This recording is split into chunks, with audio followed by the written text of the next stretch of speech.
Final ম্যাচের আগে মেসিকে প্রশংসায় ভাসিয়েছেন স্পেনের তরুণ তারকা লামিন ইয়ামাল। এক সাক্ষাৎকারে তিনি বলেছেন, লিওনেল মেসি ফুটবল ইতিহাসের সর্বকালের সেরা খেলোয়াড়। মেসির মতো ফুটবলার আর কখনোই আসবে না।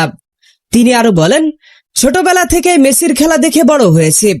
এবার তার বিপক্ষে ফাইনাল খেলতে নামব, যা সত্যি অনেক গর্বের বিষয়। এটা যেন আমার কাছে স্বপ্ন পূরণের মতো। এরপর লামিন ইয়ামাল আরো বলেন, মেসি ও আর্জেন্টিনা দারুণ ফর্মে রয়েছে, তাই তো তাদের হারাতে হলে আমাদের সর্বোচ্চ শক্তি দিয়ে চেষ্টা করতে হবে। আশা করি দারুণ একটা ম্যাচ হবে।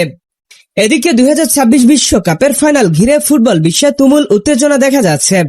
ইতিহাসের প্রথমবারের মতো বিশ্বকাপের সেমিফাইনালে জায়গা করে নিয়েছিল ফিফা র্যাঙ্কিং এর শীর্ষ 4 দল। এরপর ফাইনালে জায়গা করে নেয় ফিফা র্যাঙ্কিং এর শীর্ষ 2 দল আর্জেন্টিনা ও স্পেন। বর্তমানে র্যাঙ্কিং এ আর্জেন্টিনার অবস্থান 1 নম্বরে, অন্যদিকে স্পেন রয়েছে 2 নম্বরে। আর আগামী 20 জুলাই রাত 1টায় মেটলাইফ স্টেডিয়ামে অনুষ্ঠিত হতে যাচ্ছে বহুল প্রতীক্ষিত এই ফাইনাল।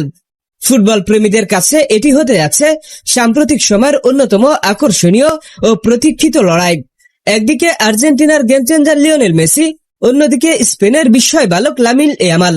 এই দুজনের মুখোমুখি লড়াই দেখতেও অপেক্ষায় রয়েছে পুরো ফুটবল বিশ্ব। হ্যাঁ বন্ধুরা, আপনাদের বলছি, আপনাদের কি মনে হয় ফাইনাল ম্যাচে কোন দল জিতে যাচ্ছে? এখনই আপনাদের মতামত আমাদের কমেন্টস বক্সে লিখে জানিয়ে দিন।